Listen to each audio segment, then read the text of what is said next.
The council chamber floated in the darkness of space, a massive ring of metal and glass that orbited two dying stars. Inside, representatives from 73 different alien species sat in their designated sections, their forms ranging from crystalline beings that glowed with inner light to massive creatures that looked like walking mountains. At the center of the room, a holographic display showed Earth spinning slowly on its axis, blue and green, and utterly insignificant compared to the vast civilizations that surrounded it. Commander Tay stood in the observation gallery, his hands clasped behind his back, watching the proceedings below. He wore the dress uniform of Earth's Space Defense Force, dark blue with silver trim that fell too tight around his collar.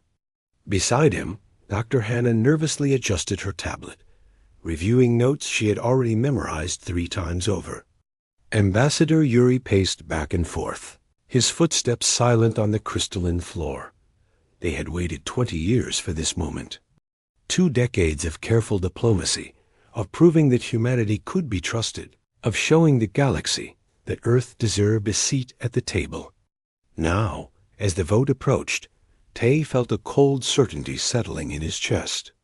They were going to lose. Counselor Vextar rose from the luminary section, its crystalline body refracting light into rainbow patterns across the chamber walls. When it spoke, its voice resonated through translation devices in 1,000 different languages simultaneously. The being gestured toward the hologram of Earth with one faceted limb. Honored members of the Council, we must discuss the fundamental flaws in granting full membership to the human species. Their average lifespan is a mere 80 years. In galactic terms, they die before they truly begin to understand the universe. How can we trust long-term policy decisions to beings who will not live to see the consequences? Hannah stepped forward to the communication panel, her voice steady despite the trembling in her hands. Counselor Vextar, with respect, our shorter lifespans make us value every moment more intensely. We understand urgency in ways that species with centuries ahead of them may not. We, Vextar, cut her off with a dismissive wave. You misunderstand, Dr. Kong. This is not about philosophy. This is about practical governance. Your species is biologically fragile. You require constant medical intervention to survive diseases that most council species eliminated millennia ago. You are emotionally unstable, prone to violence and irrationality. Your own history proves this. Another hologram appeared, this one showing scenes from Earth's past. Wars, explosions, cities burning, oceans choked with pollution. Tay's jaw tightened as he watched humanity's darkest moments, played out for the entertainment of beings who had never known such struggles. 2 world wars in a single century, Vextar continued. Countless regional conflicts. Environmental destruction on a planetary scale. Nuclear weapons aimed at your own cities. You nearly destroyed yourselves before you even reached the stars. And you expect us to welcome you as equals? Yuri stepped up beside Hannah, his diplomat's training keeping his voice calm. We learned from our mistakes. Every species in this chamber has a dark history. The difference is that humans chose to grow beyond ours. We chose peace when war would have been easier. We chose cooperation when isolation seemed safer. That should count for something. A representative from the Karathi Empire, a species that resembled armored beetles the size of bears, clicked its mandibles in what might have been laughter. The human speaks of choice as if it is meaningful. You had no choice but cooperation. Your world was dying. You unified because extinction was the alternative, not because you evolved beyond your primitive nature. The debate continued for hours. Hannah presented data on human achievements in art, science, and philosophy. She tried to explain concepts like hope and determination, the unique human capacity for self-sacrifice and compassion. But the council members listened with the polite disinterest of adults, humoring a child's explanation of the obvious. Tay watched it all in silence, his military mind analyzing the room like a battlefield. He counted the votes before they were cast, reading body language and subtle signals that Hana and Yuri were too focused to notice. The outcome was never in doubt. When the vote finally came, it was worse than he expected. 71 species voted against humanity's admission. 2 abstained, unwilling to completely condemn Earth, but too afraid to support it. 0 voted in favor. The display board showed the results in cold, merciless numbers that seemed to glow with contempt. Yuri turned away from the panel, his eyes wet with tears he refused to let fall. Hana simply stood frozen, staring at the numbers as if she could change them through force of will. Tay put a hand on her shoulder, gentle but firm. "Let's go," he said quietly. They walked through the corridors of the council station in silence, passing by groups of alien delegates who watched them with expressions that ranged from pity to disgust. One crystalline being actually laughed as they passed, a sound like wind chimes in a storm. Tay kept his eyes forward, his face expressionless, but inside he felt a burning anger that he channeled into cold determination at the docking bay where their shuttle waited. Yuri finally spoke. 20 years. 20 years of work, and they dismissed us like we were nothing. Like we're too broken to be worth their time. They're afraid of us, Tay said, running his hand along the shuttle's hull. They just don't know it yet. Hana looked at him sharply. What do you mean? Did you see how they talked about our history? Our wars, our struggles, our tendency toward violence? They think those are weaknesses. They think because we've known conflict, we're somehow less evolved than them. Tay climbed into the shuttle, settling into the pilot's seat. But they've been at peace so long they've forgotten how to fight. They've lived so long they've forgotten what it means to fight for survival. And you think we'll need to fight? Yuri asked, sliding into the seat behind him. Tay started the pre-flight sequence, his hands moving through the familiar routine with practiced ease. I think the galaxy is bigger than the Council wants to admit. And I think there are things out there in the dark that don't care about diplomatic immunity or long lifespans or any of the things the Council thinks make them superior to. You, as the shuttle pulled away from the station, Tay glanced at the rear display. A small alien stood at the observation window, watching them leave. It was Crix, a reptilian scout from one of the frontier worlds. The being raised one clawed hand in what might have been a salute or a warning. Tay returned the gesture, then turned his attention to the stars ahead. Earth appeared in the viewport as they approached, beautiful and fragile and home. Hana leaned forward, looking at their planet with new eyes. What do we tell them? She asked. Everyone back home who is counting on us.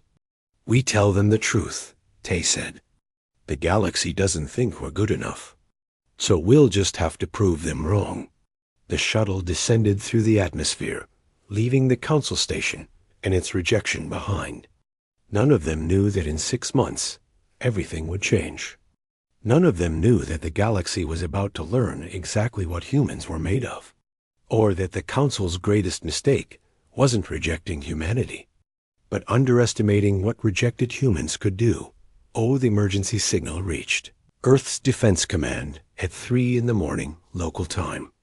Captain Jin was already awake, running simulations in the Indomitable's bridge when the communication array lit up with priority alerts from 17 different Council worlds. She pulled up the first transmission and felt her blood run cold. The images showed destruction on a scale she had never imagined possible. Entire cities reduced to slag, orbital stations torn apart like paper, defense fleets scattered across space in pieces too small to identify. And moving through the carnage were ships that looked like they had been grown rather than built. All organic curves and sharp edges that seemed to shift and change as they moved. The Devourers had returned. Within hours, every major government on Earth received the same desperate message from the Galactic Council. The beings who had rejected humanity 6 months ago were now begging for help, their carefully worded diplomatic language barely concealing their panic. 3 council worlds had fallen in 4 days. The Devourer's technology adapted to every weapon used against them, learning and evolving with each encounter.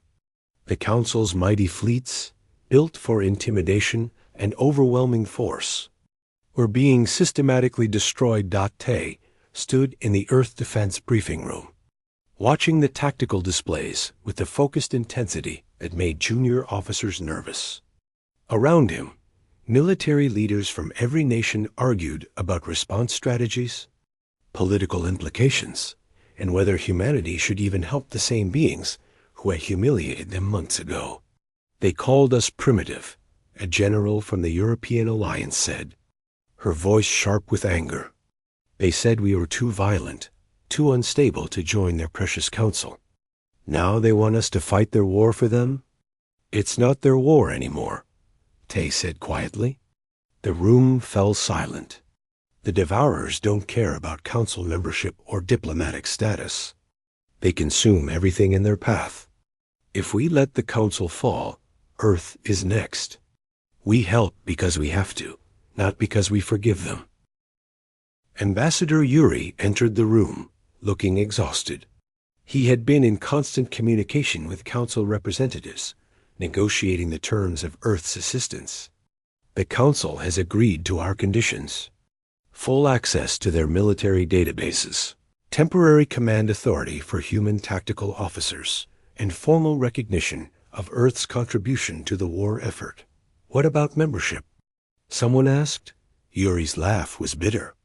They're willing to discuss it after the war is over, if any of them are still alive. The decision was made quickly.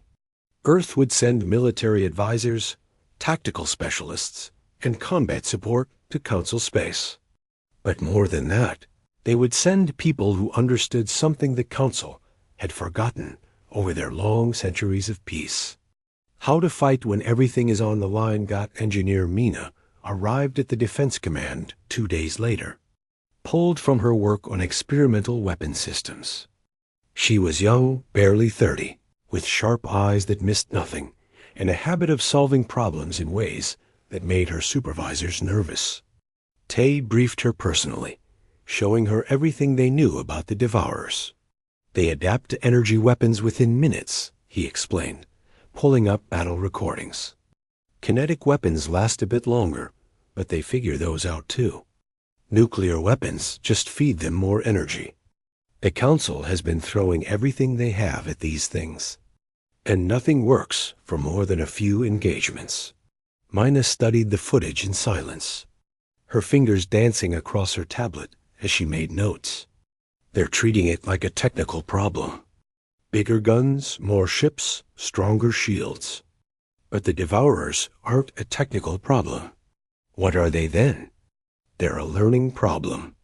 Every time the Council uses the same tactic twice, the Devourers get better at countering it. So the Council tries a new tactic, and the cycle repeats. She looked up at Tay with a slight smile. We need to stop trying to out-tech them. We need to outthink them. How? By being unpredictable, chaotic, human. Captain Jin's assignment came through the next morning.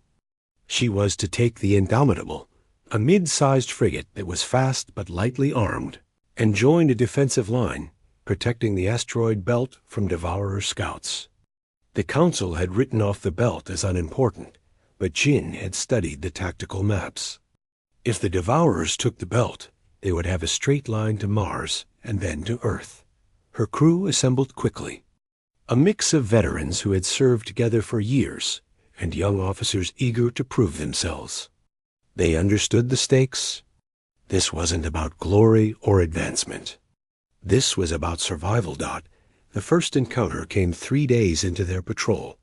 3 Devourer ships emerged from dark space, their sensors sweeping the belt for resources to consume. They were smaller than the massive world killers the Council had faced, but still outgunned Jin's frigate by a considerable margin. The standard Council response would be to call for backup and engage from maximum range with coordinated fire. Jin watched the Devourer ships moving in their precise formation and made a different choice. "All power to engines," she ordered. "Weapons offline. We're going to ram them." Her first officer stared at her. "Captain, that's insane?" "Probably, but they won't expect it. They've been fighting council ships that follow doctrine. Let's show them what happens when you fight something that doesn't care about following rules." The Indomitable accelerated toward the Devourer formation at maximum burn. Its weapons dark, its profile small. The alien ships hesitated, their learning algorithms trying to process this unexpected behavior. That hesitation cost them. Jin's ship slammed into the lead. Devourer had a relative velocity that would have horrified any council captain. The impact tore both ships apart, but in the moment before collision, Jin had ejected the Indomitable's fusion reactor on a trajectory that sent it spinning into the second Devourer ship. The explosion that followed consumed both alien vessels in a fireball that lit up the asteroid belt. The third Devourer ship retreated at high speed, its sensors recording everything for analysis. Jin and her crew evacuated in the escape pods, watching their ship die in flames. The council observers who witnessed the battle were horrified. They sent frantic transmissions demanding to know why Jin had destroyed her own ship, why she had sacrificed council resources in such a reckless manner. Councillor Vextar's message was particularly scathing, calling the action suicide pretending to be strategy. Jin's response from her rescue pod was brief and pointed. "We destroyed 2 enemy ships with 1 frigate. Your fleets have been losing 10 ships for every Devourer they kill. Maybe suicide is better than your strategy." The recording of that exchange spread through council space within hours. And slowly, reluctantly, some of the younger council military officers began to wonder if the primitive humans might actually know something their advanced civilization had forgotten. Back on Earth, Tay watched the footage of Jin's attack over and over. He saw what the council didn't, what only another human could truly understand. Jin hadn't sacrificed her ship out of desperation or recklessness. She had made a calculated decision that her life and her ship were acceptable losses if it meant taking out enemy vessels and learning something valuable about Devourer tactics. She had understood something fundamental. In war, you don't always fight to survive. Sometimes you fight to make sure the enemy learns the wrong lessons. Earth's military command center had become the unofficial war room for half the galaxy. Alien officers filled the halls, their varied forms creating a strange parade of beings who weeks ago would never have stepped foot on the primitive human homeworld. Now they waited in lines to attend briefings led by humans who, according to council standards, were barely more than children. Hana found herself teaching concepts that should have been obvious to beings with centuries of life experience. In a converted auditorium in Geneva, she stood before 200 alien officers and tried to explain why human tactics were working when council doctrine had failed. "You fight like you have forever to live," she said, pulling up a holographic display of a recent battle. "Your strategies are about minimizing casualties and preserving resources because your species think in terms of centuries. But the Devourers don't care about time. They care about consumption and growth. Every day you spend planning the perfect attack is another day they're building more ships." A Karathi officer clicked its mandibles in disagreement. "Are you suggesting we waste lives with reckless attacks? That is barbarism, not strategy. I'm suggesting that acceptable losses is not the same as wasting lives." Hana switched the display to show casualty projections. Captain Jin destroyed her ship and took 2 Devourer vessels with her.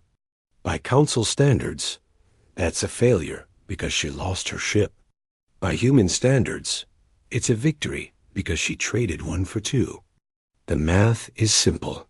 The math is cruel, said a Luminary representative, its crystalline form dimming with what might have been distress. We value every life. Every individual represents centuries of experience and knowledge. So do we, Hana replied softly. But we also understand that sometimes the only way to save many lives is to risk a few. Every human grows up knowing they'll die eventually. We make peace with that. It makes us dangerous because we're not trying to live forever. We're trying to make our time count. The room fell silent. Outside the auditorium, Yeon was conducting her own revolution in council military thinking.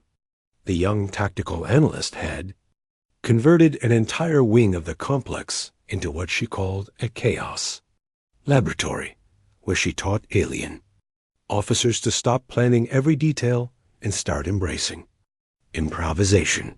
The council's battle computers are incredible, she explained to a group of frontier scouts.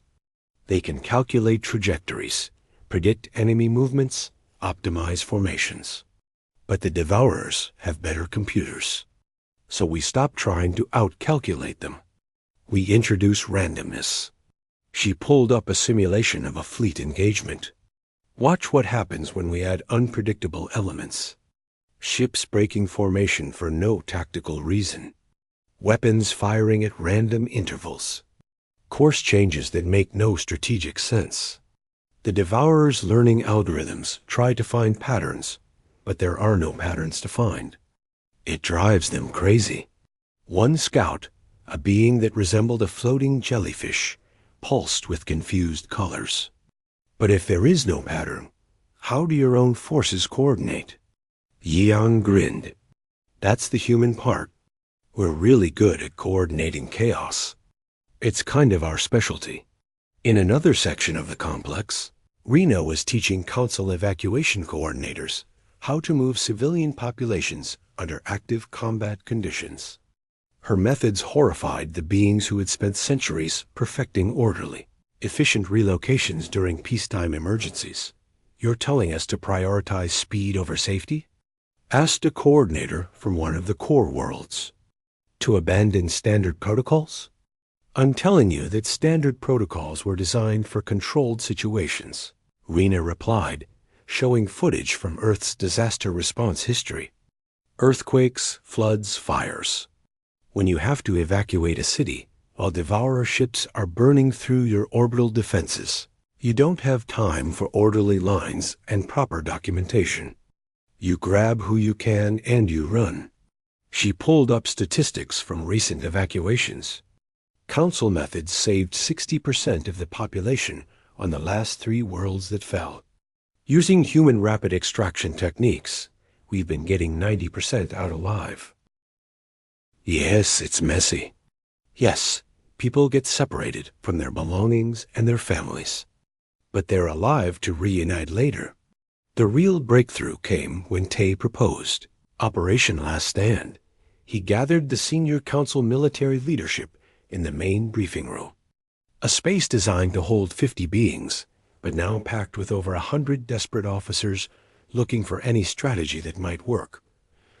A holographic display showed the Devourers' hub world, a massive construct at the edge of council space that served as their central processing and manufacturing center. It was heavily defended, constantly adapting, and according to every council simulation, completely impossible to assault successfully. We hit them here, Tay said, pointing to the hub.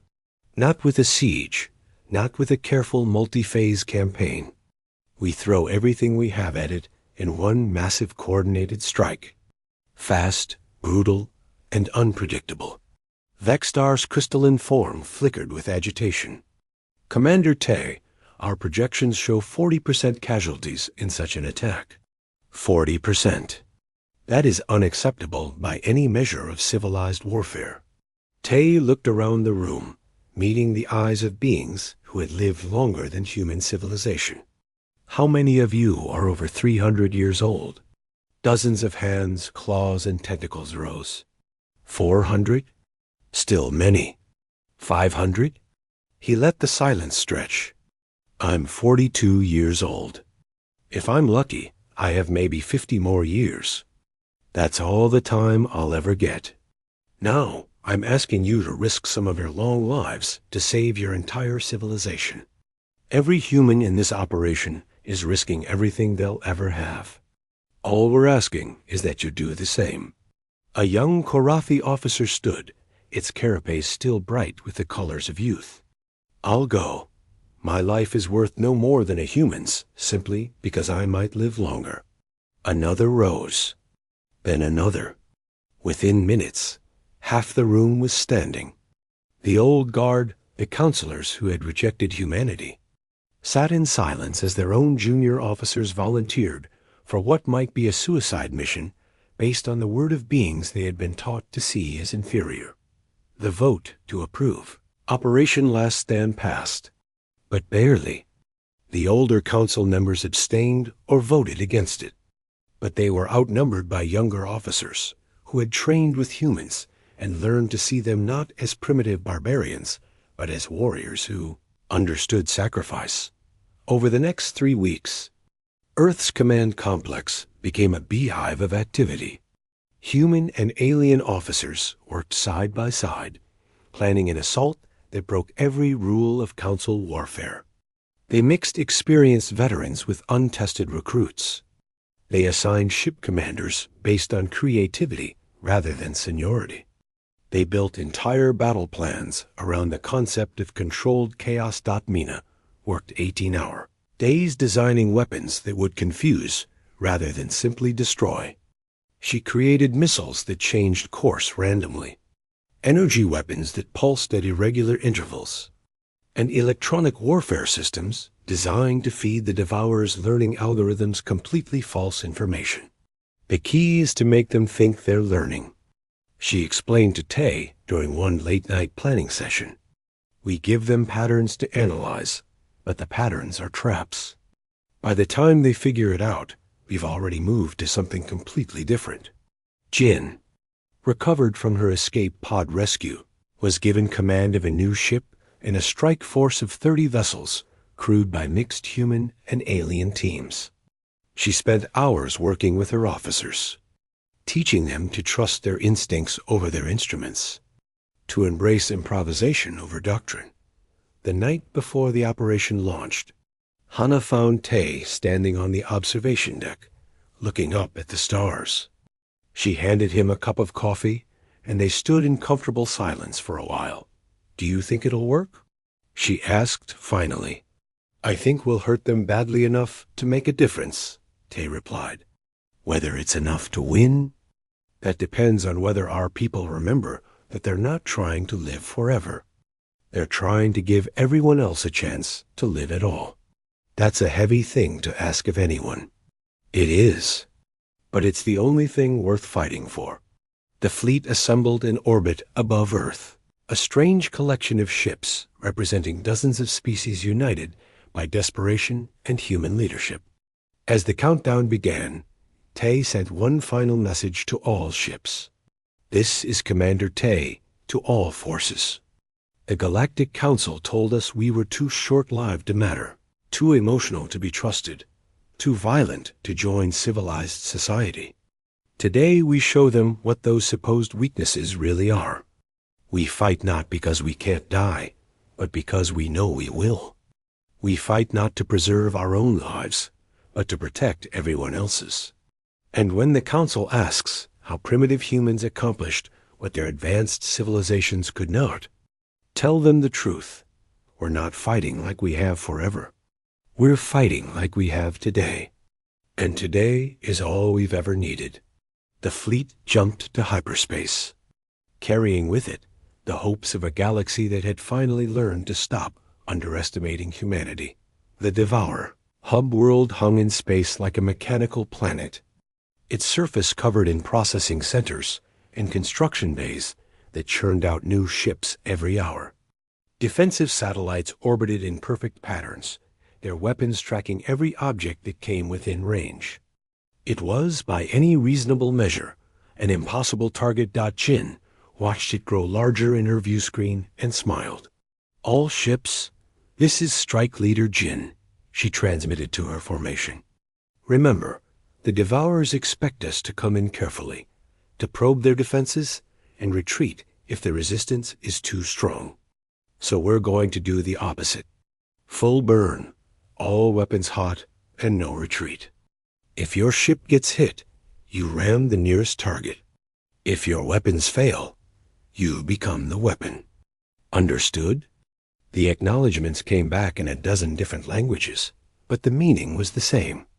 They were ready. The strike force hit the defensive perimeter at maximum velocity. Ships weaving through weapons fire in patterns that made Devourer targeting systems struggle to compensate. Jin's vessel took a hit that tore through her port shields, but she didn't slow down. She fired missiles that spiraled instead of flying straight, launched drones that deliberately flew into each other, and broadcast radio signals on frequencies that did nothing but create noise. Behind her, a Korathi cruiser lost its main engines and started to drift.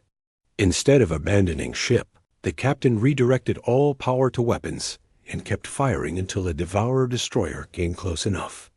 The Korathi vessel detonated its reactor core, taking the destroyer and 3 support craft with it.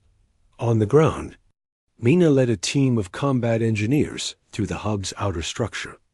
Their objective, a data processing center buried deep in the complex. They moved fast, trusting speed over stealth, because stealth was pointless against an enemy that could detect a heartbeat from a kilometer away. Devourer drones poured out of side passages, their weapons firing in precise patterns designed to maximize casualties. Mina's team scattered, each member moving independently, firing when they had a shot and running when they didn't. The drones' targeting algorithms struggled to prioritize threats when every target was moving unpredictably. A young human engineer named Day found himself separated from the main group, pinned down in a service corridor with 3 wounded Luminary soldiers who couldn't move. The logical choice was to leave them and rejoin the team. Instead, he called for a shuttle extraction. Negative, came the response. That corridor is too hot. We can't land there. Then hover, Day replied. I'll get them to you. He rigged a shaped charge to blow out the external wall, calculated the timing in his head, and started hauling the wounded Luminari toward the breach point. When the explosion came, he pushed all 3 aliens out into space, where the shuttle caught them in its cargo net. Then he turned and ran back into the complex. Ignoring the shuttle pilot's orders to evacuate, Day made that run 7 times in 40 minutes, pulling out wounded soldiers regardless of species, while Devourer drones hunted him through the corridors. By the time he finally evacuated himself, he had saved 18 beings and become a legend to every alien who witnessed his refusal to abandon anyone. Deeper in the complex, a medic named Gia set up a field hospital in what had been a Devourer storage facility. It was insane to establish a medical station in an active combat zone, but wounded were piling up faster than they could be evacuated. And Gia refused to let anyone die while waiting for transport. She worked with a team of 3 nurses and whatever supplies they could scavenge, treating plasma burns and radiation exposure and injuries that no human had ever seen before. When a group of Devourer drones broke through the perimeter, Gia didn't run. She stepped between the wounded and the machines, holding nothing but a scalpel, and told the drones in calm, clear language that they would have to go through her first. The drones' processors struggled with this. Their programming said to eliminate resistance, but this lone human wasn't attacking. She was simply standing there, protecting beings that logic said she should abandon. The pause lasted only seconds, but it was long enough for a council security team to arrive and destroy the drones. Later, one of the security officers asked Gia why she hadn't fled. She looked at him like he had asked why she breathed air. They were wounded, she said simply. Someone had to protect them. Mina's team reached the data processing center and immediately ran into a problem. The Devourers had adapted their security since the last human raid, adding layers of encryption and physical barriers that would take hours to bypass. Hours they didn't have. "Forget bypassing it," Mina said. "We're not here to hack them. We are here to break them." She opened her pack and pulled out devices that made the alien engineers step back nervously. They were custom-built chaos generators, machines designed to pump random data into any system they touched. Mina started plugging them into access ports around the chamber. "This is going to introduce errors into their learning algorithms," she explained while she worked. "Random variables, impossible scenarios, contradictory data. The Devourers will try to process it all, to find patterns and learn from it. But there are no patterns. We're teaching them to be confused." The devices activated, and throughout the hub complex, Devourer systems started making mistakes. Weapons fired at empty space. Drones patrolled in circles. Manufacturing systems built ships with components in the wrong places. The machines were learning, just like they were designed to do, but they were learning nonsense. Above the hub world, Jin's ship had taken so much damage that her crew was running the vessel on backup systems and emergency power.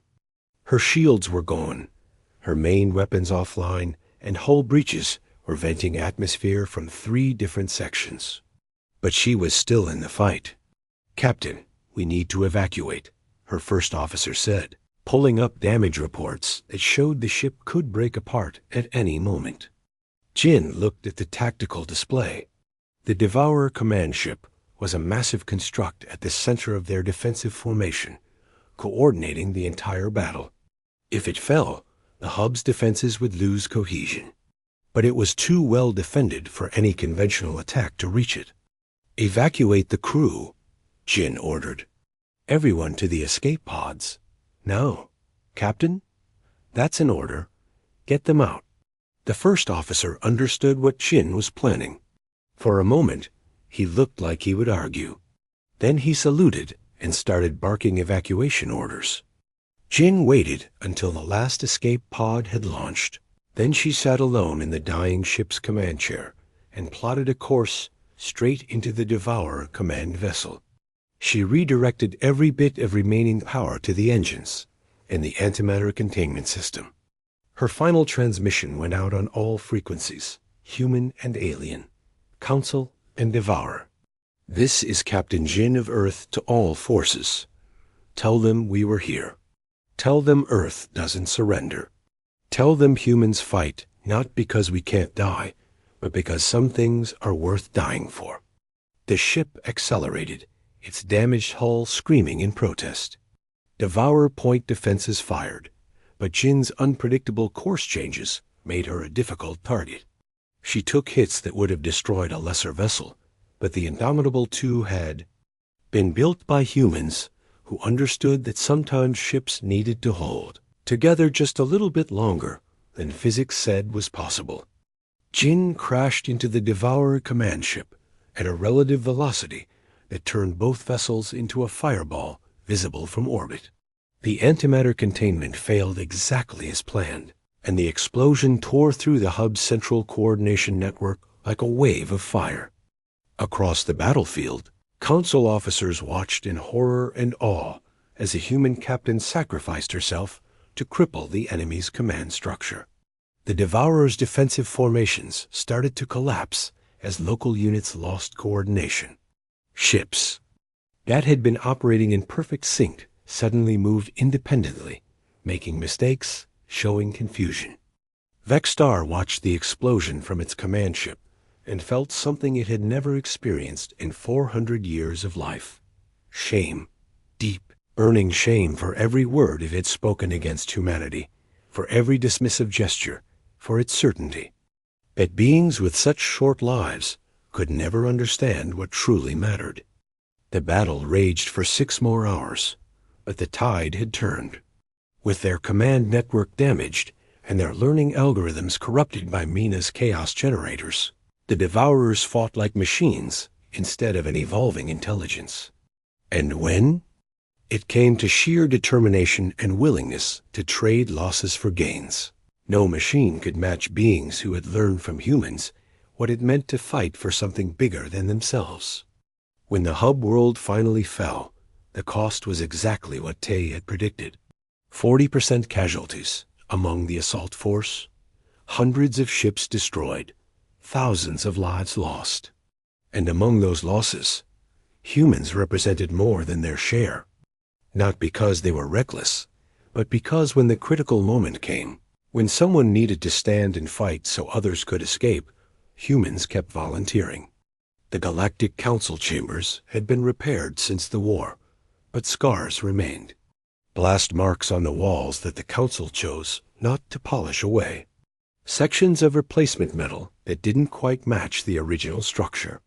A memorial garden, where empty chairs sat for the counselors who would never return. Tay stood in that garden 3 months after the fall of the Devourer hub world, reading names carved into crystalline monuments. So many names.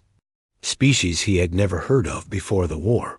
Beings who had died fighting beside humans against an enemy that nearly destroyed everything. Jin's name was there, along with those of 42 other ship captains who had given their lives in that final assault. Tay traced his fingers over the letters, remembering her last transmission, her unwavering voice even as she flew her ship into oblivion. Commander Tay? He turned to find Vextar standing at the garden's entrance. The Luminary Counselor had changed since the war. Its crystalline form seemed dimmer somehow, as if the light inside had been partially extinguished by what it had witnessed. Counselor, Tay acknowledged. I wanted to speak with you before the ceremony, to apologize. Tay waited, saying nothing. Vextar moved closer, its form refracting the garden's soft light into sad rainbows across the ground. I was wrong about your species. Not about the facts I cited, you understand. Humans do live shorter lives. You are more emotional, more prone to violence. But I was wrong about what those things mean. Go on. I measured humanity against council standards. Longevity, stability, rational decision-making. I thought those were universal measures of worth. But the Devourers taught me that worth is not measured in years lived or emotions suppressed. It is measured in what you do with the time you have. Tay looked back at the memorial. Jin was 36 years old when she died. In council terms, she was barely an adult. But she commanded a strike force, made tactical decisions that saved thousands of lives, and ultimately sacrificed herself for beings who had rejected her species 6 months earlier. You tell me, Counselor, was her life worth less than yours because it was shorter? No, Vextar said softly. It was worth more. Because she knew it would end, and she spent it anyway. The memorial ceremony began an hour later. The council chamber was packed with representatives from all 73 member species, plus observers from the dozen frontier worlds that had petitioned for membership after witnessing human and council forces fighting together. The memorial wall displayed thousands of names, organized by species and battle. Humans comprised 34% of the casualties, despite being only 8% of the total fighting force. The math was stark and undeniable. Before the vote on humanity's membership, the council heard testimonials. A luminary officer described how Day had risked his life 7 times to save her colony's survivors. I asked him why he would do such a thing for strangers. He looked at me like I had asked a foolish question and said, "You're not strangers anymore. You're people who needed help."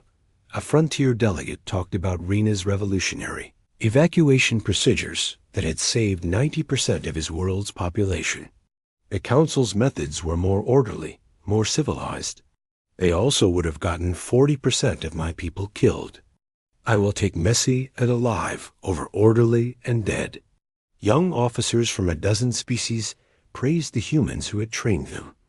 Mina's creative weapons design, Jan's chaos tactics, the hundreds of advisors and specialists who had taught the galaxy that advanced technology meant nothing without the will to use it effectively. Then Vextar requested permission to speak. The chamber fell silent. Everyone knew the Luminary Counselor's history with humanity. Many expected another condemnation, or at best a grudging acknowledgment. Instead, Vextar moved to the center of the chamber and spoke in a voice that carried to every corner. 6 months ago, I stood in this chamber and argued against granting humanity council membership. I presented evidence of their short lifespans, their emotional instability, their violent history. I believed these were flaws that made them unsuitable for civilized galactic society. Vextar paused, its crystalline form pulsing with emotion. I was wrong, not about the facts, but about their meaning. Humans live short lives, so they understand urgency and value time in ways we have forgotten. They feel deeply, so they fight fiercely for what they love. They have known violence, so they understand its true cost and bear it anyway when necessary. The counselor gestured to the memorial wall. We measured them by our standards and found them wanting. We should have measured them by the only standard that truly matters. When darkness came, when our civilizations fell, when hope seemed lost, humans stood in the gap. Not because they could not die, but because they knew they would and chose to stand anyway. Vextar turned slowly, making sure every being in the chamber could see it. I have lived 417 years. I have seen empires rise and fall, witnessed scientific breakthroughs that changed the galaxy, advised counselors through a dozen different crises. And in all that time, I never truly understood what courage meant until I watched Captain Jin fly her damaged ship into the Devourer command vessel while her crew escaped to safety. The chamber remained silent. She had, perhaps, 40 years of life remaining. In council terms, barely more than a child. But she gave those years freely, gladly, to protect beings who had rejected and dismissed her species. That is not a flaw. That is not a weakness. That is strength we have forgotten over our long centuries of peace. Vextar moved toward where Tay, Hana, and Yuri sat in the human delegation. The question before this council is whether humanity deserves membership. But I believe we have the question backwards. The question is whether we deserve to have humans as members, whether we have learned enough from them to be worthy of their sacrifice. The vote was called. 73 voices responded in unison, in favor. 0 against. 0 abstentions. The chamber erupted in applause, a sound that mixed clicks and whistles and harmonics from dozens of different species. Yuri wiped tears from his eyes. Hana gripped Tay's hand so tightly, her knuckles turned white, but Tay's expression remained neutral, controlled. This victory felt hollow without Jin and the others who had paid for it with their lives. After the ceremony, after the celebration and the formal documents and the countless diplomatic pleasantries, Tay found himself back on Earth, standing in the same spot where he had stood 6 months ago. Looking up at the stars, Hana joined him, along with Yuri. They finally see us, Yuri said softly. Hana nodded. They see what we've always been. It just took a war to open their eyes. Tay was quiet for a long moment. Jin and the others didn't die to prove anything to the council. They died protecting people. That's all. The recognition is nice, but it doesn't change what we lost. No, Hana agreed. But it means their sacrifice mattered. The galaxy will remember what they did. Tay's communicator beeped. He glanced at the screen, and his expression hardened slightly. What is it? Yuri asked. New contact at the edge of council space. Unknown configuration, not matching any known species or devourer remnants. Fleet Command wants our assessment. Hana looked at him. What do we do now? Tay thought about Jin's last transmission, about all the humans who had taught the galaxy what it meant to fight, not for glory, but for survival. He thought about the junior officers from a dozen species who now understood that strategy and improvisation mattered more than technology and doctrine. "Same thing we've always done," he said. "We survive. We adapt. We protect those who can't protect themselves. We're human. That's what we do. Do they know what they're asking for?" Yuri asked. Tay allowed himself a slight smile. "They're about to find out." They stood together in the darkness, 3 humans looking up at a galaxy that had finally learned to stop underestimating them.